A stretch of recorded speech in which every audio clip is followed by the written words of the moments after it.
One, two, three, and.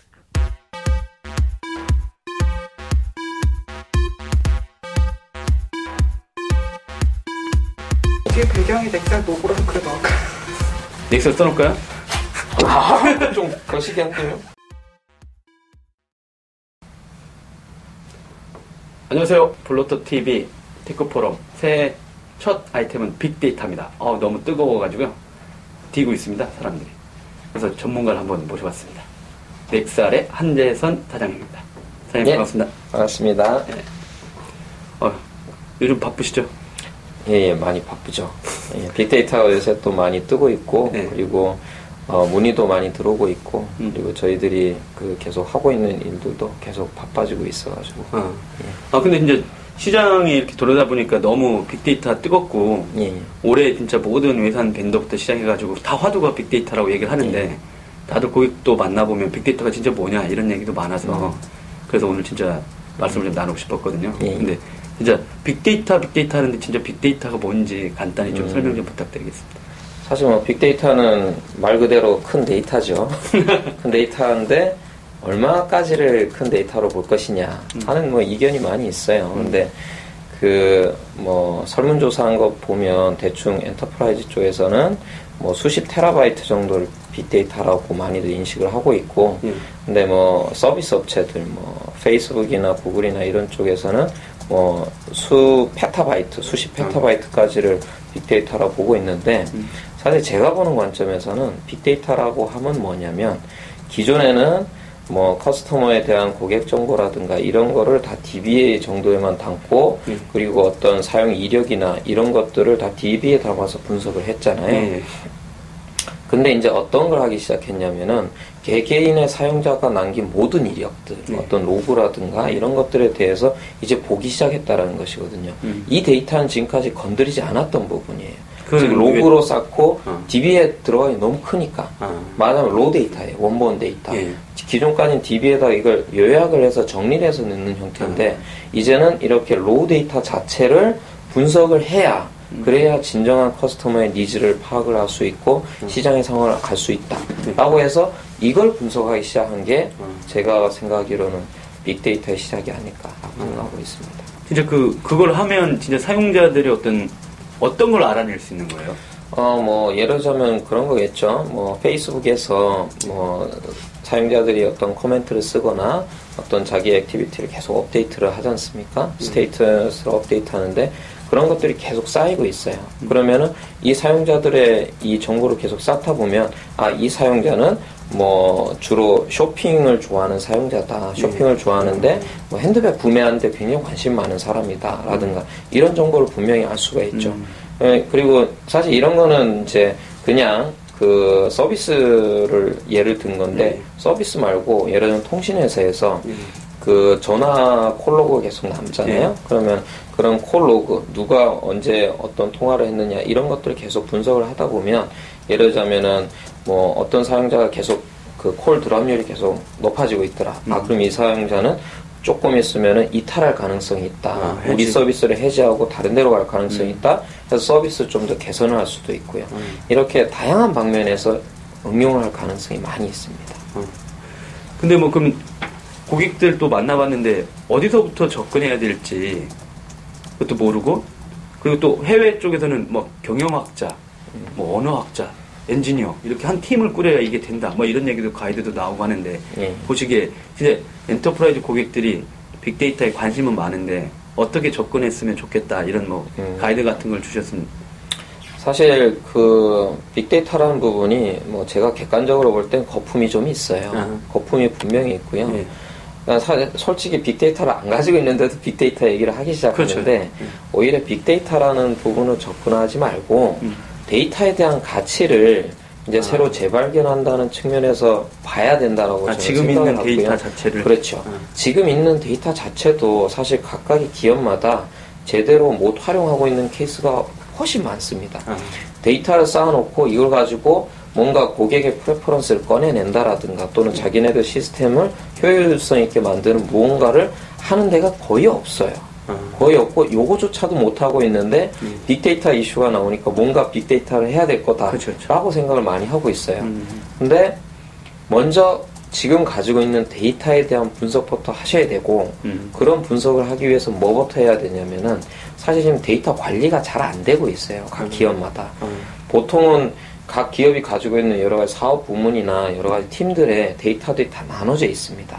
그리고 똑같은 데이터 중복돼 있기도 하고 또는 메타데이터가 다 틀려요. 어떤 데는 뭐 그 주소라든가 이런 거 이렇게 표기하고 저기는 이렇게 이렇게 다르게도 분리가 돼 있고 한 회사인데도 그렇죠. 아직 표준화도 안 돼 있다는 표준화도 안 돼 있고 그리고 이 데이터를 한 군데에서 어떤 관리를 어떻게 할 것이며 이걸 업데이트를 어떻게 하고 분석을 어떻게 할 것인지에 대한 오너십을 가진 데도 없어요. 즉 데이터 거버넌스에 대한 문제도 아무도 신경을 안 쓰고 있는 상황이에요. 이런 거부터 해야 돼요. 지금 내가 무슨 데이터를 가지고 있고 그리고 앞으로 우리 서비스나 뭐 우리 상품에서 어떤 데이터를 우리가 모을 수가 있는데 이 데이터 가지고 뭐를 하면 어떤 가능성이 있겠다. 이런 것들에 대한 일단 분석을 하시고 이게 어느 정도 답이 나오면 그 다음에 이걸 하기 위한 도구로서 빅데이터 플랫폼들을 쓰시면 되는 거거든요. 그 다음에 어떤 게 우리한테 가장 적합할 건지는 뭐 내재화된 팀이 있으면 그 팀이 할 수 있는 거고 안 되면은 전문 회사하고 같이 협업을 해서 뭐 할 수도 있는 것이죠. 또 어느 고객 봤더니 이제 잘 가다가 초창기에는 이제 어떻게 좀 방향을 잡고 가다가 좀 될 것 같으니까 SI성으로 확 이렇게 하는 경우가 있어서 뭐 몇 개월에 다 끝내 막 이런 식의 전문 솔루션 안 쓰고 그런 경험도 많이 있으시지 않았어요? 고객들이 되게 단기적으로 뭔가 성과를 너무 내려고 하다 보니까 아예 이뤄내지 못하고 실패만 많다 보니까 또 안 하시려고 하고. 맞습니다. 그런 케이스도 많이 있고 사실 그런 게 어떻게 보면 요즘 하둡이라는 게 이슈가 많이 되면서 뭐든지 하둡을 쓰면 다 될 것처럼 생각들을 하시는데 그래서 일단 하둡을 도입하자라고 하는 것들이 좀 있어요. 그래서 하둡을 도입해서 사실은 하둡도 일종의 툴 중에 하나인 거기 때문에 원래는 이렇게 해서 궁극적으로 무엇을 우리가 얻어낼 것이며 이걸 통해서 서비스에 어떻게 인풋을 줄 것이냐를 찾아내는 게 더 중요한 이슈거든요. 그래서 사실 그런 부분을 잘 한 다음에 그 다음에 거기에 적합한 것이 무엇이냐를 찾는 게 수순이라고 생각이 되고요. 그리고 데이터는 분명히 장기적인 관점으로 봐야 돼요. 왜냐하면 데이터를 분석해서 내가 지금 원하는 무엇인가가 나오질 않습니다. 그럼 100% 확신할 수 있는 건데 왜냐하면 데이터 분석은 한 번으로 끝나는 게 아니에요. 예를 들자면은 우리가 고객의 어떤 그 뭐 쇼핑 이력이나 사용 이력을 기반으로 해서 뭐 서비스를 개선을 한다라든가 뭐 추천을 한다라든가 이런 걸 하겠다라고 하면은 이걸 구축을 하죠. 뭐 한 1년 몇 개월 걸려서 이렇게 구축을 했다 칩시다. 이렇게 해서 적용을 해봤는데 사실 안 맞아요. 왜냐하면 이거는 그냥 우리가 예측을 해서 해놓은 거기 때문에 모델을 해서 정립을 해놓고 적용했는데 안 맞아. 그럼 피드백을 다시 줘야 돼요. 피드백을 받아서 이런 거는 어떻게 우리가 그 튜닝을 잘못한 거고 변수 설정을 잘못한 거고 분석을 모델 잘못 잡은 거다. 다시 바꾼 다음에 피드백 받아서 그걸 다시 적용하는 거예요. 업그레이드도 하고. 요걸 계속 돌려가면서 한 뭐 몇 년 정도가 지나면은 사실 누구도 따라올 수 없는 그런 엄청난 시스템이 되는 거죠. 근데 이거를 1년 안에 끝내라. 그 다음에 3개월 안에 끝내. 그 다음에 그 결과를 보고 뭘 평가를 하겠다? 안 되는 겁니다. 여전히 아까 말씀한 대로 데이터에 대한 어떤 관점이라든가 어떤 데이터에 관점이 없으니까 예. 빨리 끝냈는데 안 맞잖아. 프로젝트 실패. 맞아요. 계속 개선해서 이렇게 해가지고 나가지고 궁극적으로 자기네 무기를 만들 생각을 안 하는. 그렇죠. 데이터는 기존의 소프트웨어 개발하는 건 틀려요. 데이터를 바라볼 줄 아는 사람이 있어야 되고 그런 부분은 어떻게 보면 이거는 그 같이 이렇게 코업도 하지만 그 가까이 기업들에서 내재화된 인력들이 있어야 돼요. 비즈니스를 보시던 분들이 데이터를 보시는 쪽으로 슬슬 넘어오셔야 돼요. 데이터를 보고 비즈니스에 인풋을 하는 이게 어떻게 보면 굉장히 정량적인 어프로치거든요. 지금까지는 이런 비즈니스를 보시는 분들이 굉장히 직관의 의지를 많이 했어요. 직관적으로 우리 어떻게 하면 된다, 어떻게 하면 된다 했는데 사실은 지금 많은 사람들의 행동이 그런 직관에 의해서 맞지가 않는다는 것이거든요. 굉장히 또 다양해지고 있고. 그래서 보다 과학적인 어프로치로 해서 정확한 정보에 기반을 해서 비즈니스나 서비스를 해나가야 된다는 것이죠. 이렇게 하려면은 이건 소프트 개발이 아니에요. SI도 아니고 이건 전혀 새로운 프로젝트입니다. 그래서 장기적인 관점으로 내재화된 데이터 인력도 있어야 되고 그리고 코어를 통해 가지고 장기적으로 이 탄탄한 시스템을 구축하는 그런 과정이 필요한 것이죠. 그 기업 경영자라든가 이런 분들 입장에서 보면 진짜 그런 안에 있는 인력들을 되게 육성해야 되는 어떤 것도 필요하겠네요. 엔지니어나 필요하죠. 뭐 산업의 전문가가 예. 이쪽으로 계속 성장할 수 있도록. 예, 사실 이제 이런 데이터를 분석하거나 이러기 위한 툴, 예. 그러니까 플랫폼적인 측면은 예. 아마 뭐 빅벤더들에서도 예. 나올 거고 벤처들에서도 예. 나올 거고 다양히 나올 거예요. 예. 그래서 이런 부분은 서포트가 되는데 예. 사실 어떤 부분이 지금 아직 빈 부분이냐면은 예. 내가 가지고 있는 데이터가 뭐 이만큼 있는데 이 데이터를 가지고 서비스에 어떻게 인풋을 줄 것이냐. 무엇을 만들어서 서비스를 좀 더 매출이 잘 나도록 또는 비용이 감소되도록 만들 것이냐 예. 하는 부분에 대한 게 벤더들이 해결해 줄 수 있는 부분이 아니에요. 아, 그렇죠. 고객. 이런 부분은 비즈니스를 하는 사람들이 제일 잘 알고 있어요. 음. 비즈니스 도메인 전문가들이 예. 데이터를 볼 줄만 알면 그리고 이 데이터를 가지고 어떻게 분석을 하고 이런 것만 좀 감이 있다라고 하면은 훨씬 더 지금보다 가치 있는 걸 만들어낼 수가 있다는 것이죠. 그게 지금 뭐 올랩 보거나 DW 보고하는 수준을 넘어서야 된다는 거예요. 그 수준 분들을 얘기하는 게 아니고 그 수준을 넘어서가지고 굉장히 어드밴스드 어널리틱스까지 할 줄 알아야 되고 그리고 지금 로 데이터를 보고 뭘 하시는 분은 없을 거예요. 로 데이터를 비주얼라이제이션 해가지고 뭐 요즘 뭐 탐색적인 데이터 분석 방법이라 해서 뭐 EDA라고 하는 그런 부분도 할 줄 아셔야 되고 이런 것들에 대한 것들이 가미가 되면은 그분들이 훨씬 더 파워풀해지는 것이죠. 그분들 머리 쥐가나겠는데. 그럴 수도 있죠.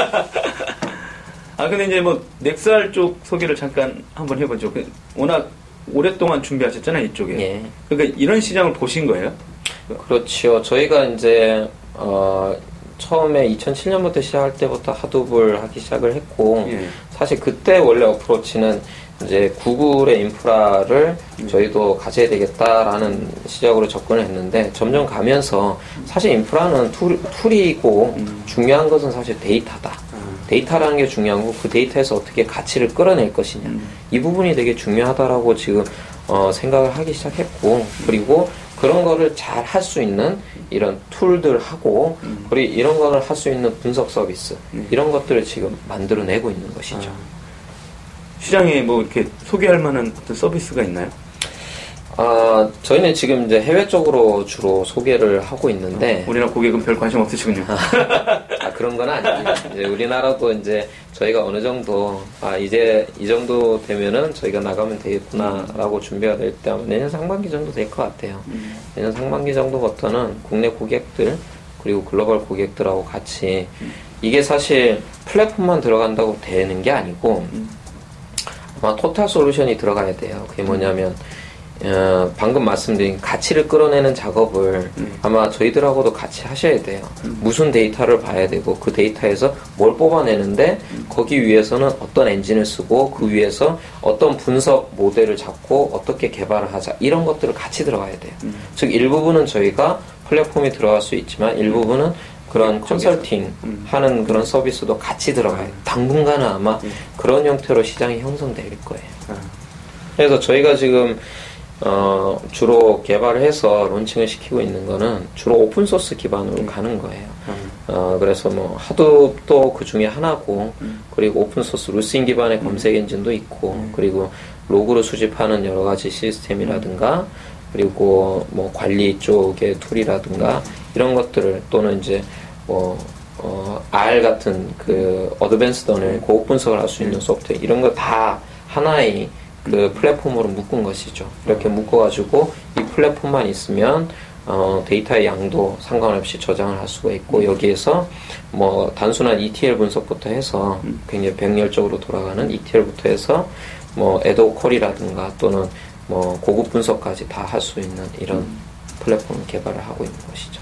아마 이 얘기 듣고 나서 저기 플랫폼 있대 가져서 3개월에 끝내 이럴 것 같은데 또 고객들이 그러면 좀 어렵죠. 하기에는. 그럼 아까 또 말씀하셨는데 이런 것들이 우리나라 전자상거래 업체들 보면은 진짜 추천 상품들이 있거나 또 누가 말하는 소셜 쇼핑 쪽은 진짜 추천 완전히 허당이다 전혀 안 맞더라. 그러니까 그런데 적용하면 진짜 되게 좋은 추천 시스템들을 만들어낼 수 있다. 뭐 이런 얘기도. 예, 이런 플랫폼 기반으로 그 위에서 이제 추천 엔진도 개발하고 추천 로직을 해서 이제 하면은 방금 말씀하신 것처럼 그 추천에 대한 게 많이 될 수가 있는데 네.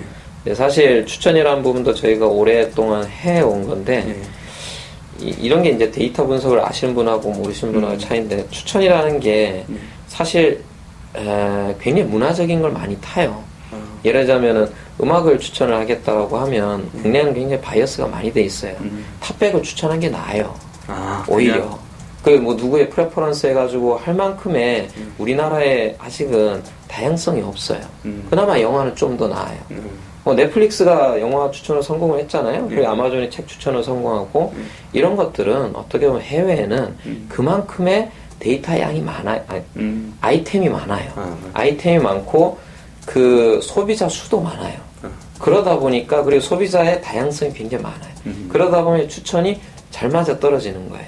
우리나라는 그런 거 사이즈가 굉장히 작아요. 그리고 바이어스가 많이 돼 있어요. 근데 쇼핑 같은 건 오히려 잘 먹힐 수도 있겠죠. 이런 게 데이터를 바라보는 관점이 도메인마다 틀려야 돼요. 근데 이걸 다 뭉뚱그려서 하나의 데이터라고 보니까 안 맞는 거예요. 데이터 도메인마다 틀리게 그 도메인의 특색을 고려를 해가지고 어떤 식으로 추천을 한다라든가 또는 어떤 식으로 타겟 마케팅을 한다라든가 뭐 이탈 방지를 한다라 이런 것들을 다 그 스페시픽하게 분석을 해내야 되는 거예요. 그럼 우리나라 글로벌 기업 입장에서 보면 한국 고객한테 데이터를 분석해서 이렇게 대응하는 거 하고 북미 지역이나 유럽 나갈 때 또 달라야 되고 당연히 다 틀리죠. 다른 식으로 다 틀려야 된다고 봅니다. 그런 것들.